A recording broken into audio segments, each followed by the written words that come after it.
Welcome to the Creative Mind and Mortality podcast. My name is Quinn Jacobson. This is Season 1, Glass Bones, Episode 8, Worldviews, the stories that hold us together. This is based on Chapter 5 of the book. I want to open this episode with a song that, for me, captures something essential about what it feels like when the ground underneath your life starts to shift. It's Landslide by Fleetwood Mac. She says, "Well, I've been afraid of changing, 'cause I built my life around you." There's a quiet honesty in those lines that's hard to ignore. It doesn't sound philosophical, but it is. What she's describing is more than a relationship. It's a structure, a way of organizing meaning, a center of gravity. And then comes the recognition that unsettles everything. Time makes you bolder. Even children get older. And I'm getting older too. That's the moment where something cracks. Not dramatically, not all at once, but enough to be felt. The life you built, the identity you stabilized, the story you've been living inside of, it starts to show its edges, its limits. The landslide isn't just loss. It's the collapse of something that once held you together. When I listen to this song, what stands out isn't just the fear of change. It's the realization that what we often call, quote, our life, end quote, is, in many ways, a structure we've constructed to make that change bearable.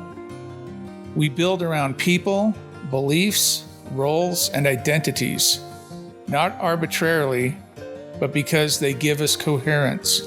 They tell us who we are, where we belong, and how to move through the world without being overwhelmed by uncertainty. That's what this chapter is really about. If Becker is right, and I think he is, then culture is the armor that protects us. But armor always has a shape, and that shape is what we call a worldview. A worldview isn't just something you believe. It's something you live inside of. It's the story that organizes your experience, the structure that makes life feel legible. Most of the time, you don't even notice it's there. It feels like reality itself, until it doesn't, until something shifts, a relationship changes, a loss occurs, a question surfaces that doesn't have an easy answer. And suddenly, the structure that once felt solid starts to feel provisional. That's the landslide.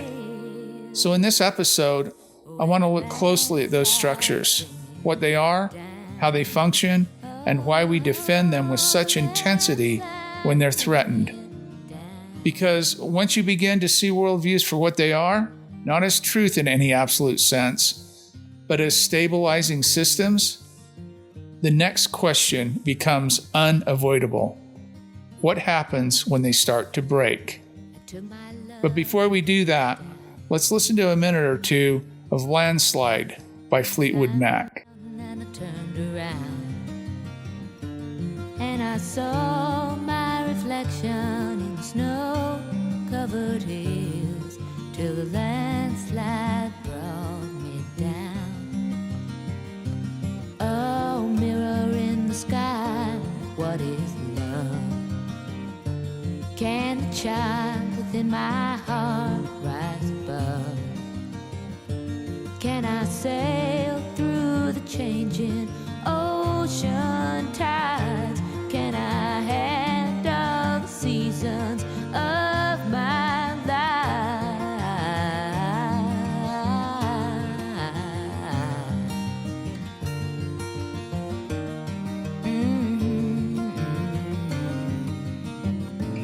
Well, I've been afraid of changing, 'cause I've built my life around you.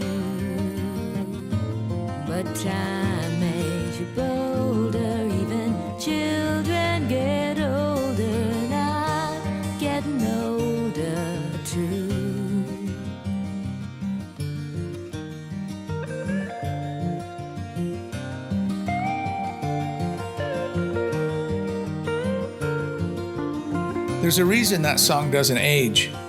It's not just nostalgia, it's recognition. Something in those lines names a psychological experience that most of us spend a lifetime trying to name directly. The structure you built, the moment you feel it shift, the grief of that, and the strange opening it creates. That's where we're going today. Ernest Becker made an argument that sounds almost too simple until you sit with it long enough. He said that a worldview isn't really a set of beliefs. It's a psychological home. It's the story you live inside of, not the story you've chosen, but the one that organizes how experience makes sense at all. It answers questions no one escapes. Where did I come from? What am I supposed to do while I'm here? Who are my people? What is good and what is evil? And what remains when I'm gone? These aren't philosophical questions you engage with in graduate seminars. They're the questions underneath everything, the ones pressing upward when the ground shifts. And a worldview gives you enough coherence to move through life without drowning in those questions. Here's the part that matters. A worldview isn't true because it's accurate. It's true because it's stabilizing. That's a genuinely hard thing to hold. It means that a medieval peasant praying for salvation and a contemporary secular humanist investing in human flourishing are doing something structurally identical. Different content, same function. Both are locating themselves inside a story large enough to make their mortality bearable. Both are constructing a framework for mattering. Becker called this symbolic immortality, the sense that you're participating in something that existed before you and will continue after you. That participation isn't metaphor. It's psychological oxygen.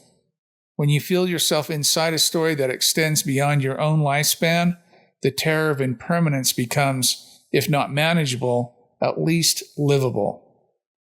I think about this in the darkroom. Wet plate collodion is a photographic process from the early 1850s.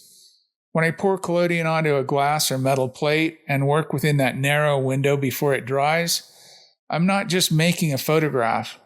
I'm inside a lineage, a way of seeing, a way of handling time, a set of constraints that predate me by 170 years. There's something steadying about that, about feeling located inside a practice larger than any single image I'll ever make. But here's the thing I've had to learn slowly. I can get so absorbed in the process that I stop seeing it as a process. It starts to feel like just the way things are. And that's when it starts to work on me in ways I'm not aware of. That's the worldview problem. When the structure does its job well, you stop seeing it as structure. It becomes transparent. It becomes reality itself. And that's when the trouble starts. Becker was clear about this. When we mistake symbolic structure for reality itself, we become rigid. Difference starts to feel like danger. Disagreement stops registering as a different perspective. It starts to feel like annihilation. You've seen this. You've probably felt this. The ferocity with which people defend political identities, the way spiritual doubt can feel like physical vertigo, the strange loyalty to belief systems that cause real harm, not because the people inside them are foolish, but because a painful worldview often feels safer than no worldview at all. The need for coherence outweighs the need for accuracy. The need for belonging outweighs the need for nuance. Becker didn't offer that as a judgment. He offered it as a description of the human condition. None of it is a law. It's the architecture we build because the alternative, standing fully exposed to impermanence with no story to soften it, is psychologically unbearable for most of us. So worldviews bind groups, shape grief, shape love, shape how we imagine the future, and how we interpret the past. They give us a way to sit inside the truth that everything we love eventually disappears, without that truth destroying us. The problem isn't that we have them. The problem is that we forget we're inside them. And once you see that, once you understand worldviews as survival structures rather than simply as truths, a question becomes unavoidable. What happens when they're threatened? What does the psyche actually do when mortality awareness breaks through, even briefly? That's the machinery we haven't looked at yet. And that's where the next episode goes, into terror management theory and the specific defenses that activate when the story we're living inside starts to crack. For now, I want to leave you with a question. Think about the worldview you work inside as an artist, the story you tell about why making things matter. What's it for? What's it worth? How much of that story is something you examined and chose? And how much of it is simply formed around you before you had the tools to see it? What would it mean to look at that structure directly? Not to abandon it, but to see it for what it is. Stay with it. Thanks for listening.